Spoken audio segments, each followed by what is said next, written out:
Hi, I'm Fred, head coach at Yousuli. Welcome to the Epic Endurance podcast, where we take a deep dive into endurance, strength, and conditioning. Today we are going to talk about what I call the 3 pillars of intensities. Many athletes and coaches, when they talk about intensity, they often look at performance intensity, how fast you're running.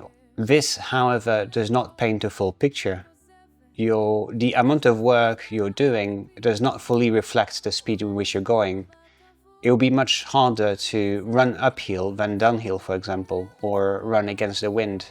This is why just looking at performance, which is often the goal for most athletes, does not paint a complete picture. And when an athlete wants to make progress or does not understand why progress does not happen, just having this narrow-minded view of intensity makes it very, very hard to assess where things go wrong or where things could be improved. The second pillar is work. This is the mechanical work that your body is doing. You're moving your arms, you're moving your legs. Ideally, most of the movement you do should be transferred into performance. That is not always the case. If we take, for example, a person swimming and swimming freestyle, the amount of work you're doing, if you're kicking really, really hard, might not contribute as much as having a good catch and pull with your arms. So the second factor to look at is what we call mechanical energy or work simply. The third pillar is effort, is how much energy your body is producing. When you're being active, your body utilizes energy and transfers it into work, which becomes performance. Effort stands on the top of the line. We have ways to look at effort.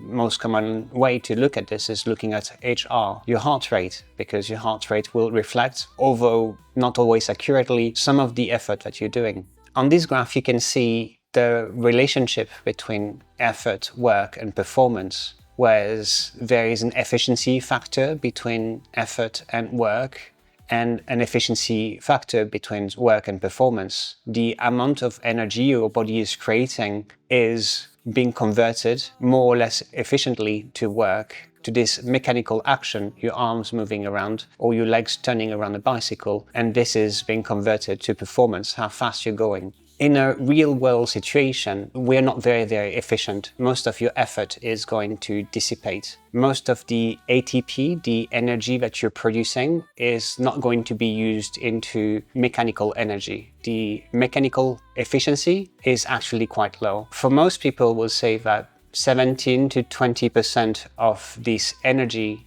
is being used as mechanical work. So the vast majority of your effort goes into producing heat, overcoming internal friction, handling physiological processes, and so on. After work comes the efficiency factor and performance. If you are cycling and you're doing an amount of work and you're in an aerodynamic position with less wind in your face, then you'll be able to cycle faster than if you had the wind in your face. If you're swimming against current or with current, that might change things. That will be a lot of work done, but not a good performance.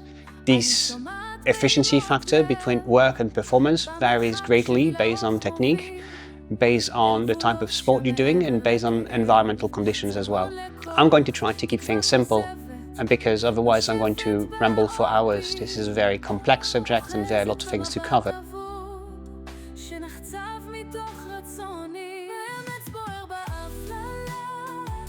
An allegory that I like to use is we produce energy in 3 ways, a bit like a hybrid car with a turbo. At low intensities, and when you're riding very, very slowly inside the city, then you're mostly using your electric system, your batteries. When you're going into the highway, your fuel tank supplements the electric system. So on the top of the electric system, you'll have a bit more energy coming up. And when you're really in a pinch and you need to pass a big trap, then you can press a turbo that works for 5 seconds and then runs out. The cleanest of the energy that we have, obviously, is the electric system. And for most endurance athletes, we often combine a mix of this electric system and this fuel system. In our case, we'll say that The electric system is what we call the aerobic system, and then the fuel system is what we'll call the anaerobic system, anaerobic glycolysis, which is mainly using sugar. Now, there are other processes that exist, and there are ways for sugar to be used by the electric system indirectly, a bit like a car would be able to replenish some of its electricity using some of the motion of the car. But we're going to try to keep things streamlined. We can somehow determine how much of this electric or fuel that you're using in a ratio using something that we call RER, which is gas exchange. Athletes will become more efficient when they are using a greater majority of fat. That is the energy production, but that is not directly mechanical efficiency, which is this conversion of already done ATP into mechanical power. Still, I think it's quite interesting to look at, so I'll just show you something very quickly. So again, this is because I'm a nerd. I made another calculator called RP to RER, in which you input the number of calories that you're taking. For example, here I put a random number. We're just going to round it out to 988 calories. And then if you don't know what is RER, RER stands for the respiratory exchange ratio, which is mostly used in sports science. RER typically range between 0.75 to 1, 0.75 being at rest and 1 being close to VO2 max. And we often assume that like RER of 0.85 is around the aerobic threshold, which is what people call the zone 2. Now here on this calculator, if I was to put RP of 4, where you have here on this calculator showing you where the RP is, somehow hard, but conversation is possible, which will be around where your aerobic threshold is. And you can see after calculating the ratio carb to fat is almost equal. If we're in a RER of 0.85 and pressing calculate, then we have a 50-50% split. So when you are zone 2 or below zone 2, you still burn carbs. And again, this is how you convert all these energies to be converted into ATP. You can play with this. I don't know how useful it is, but it's something that can help maybe. And then we have to assume that, like we said, at very least 80% of this energy is going to be wasted. So when you say that like you're producing 200 watts on a bicycle, for example, in reality, you're most likely producing something like 800 watts, but 200 watts are being applied on the bicycle and 600 watts are being dissipated into heat and other processes. When we talk about work, we're talking about using the right muscles.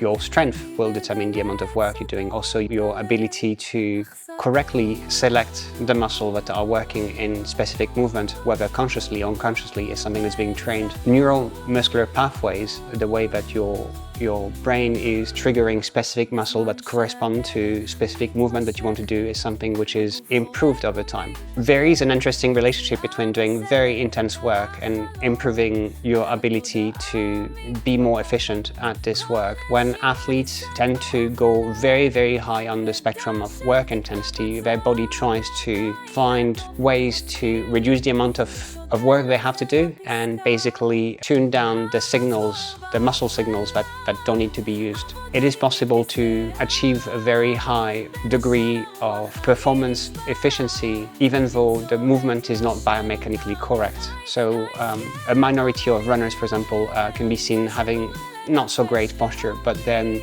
they are very efficient and doing this incorrect movement, and this still translates into performance. Looking at this efficiency factor between work and performance is complicated because, like I said, it will depend on the type of exercise you're doing. There are so many ways to improve that. If you're a swimmer and doing stroke correction or improving your balance will change this factor. The takeaway of this video is that when you're looking at performance and when you're trying to improve performance, there's more than one intensity pillar that exists. There is performance, work and effort, and addressing the efficiency between work and performance, work itself, so ability to move around, and the mechanical efficiency factor, which is the conversion between effort and work, also improves. Effort as well, your ability to produce energy can be improved. So if you're able to improve your VO2 max, or if you improve your plasma level through altitude training, or if you're able to breathe more efficiently, or physiological function that are being improved through the process of training, then effort will be improved.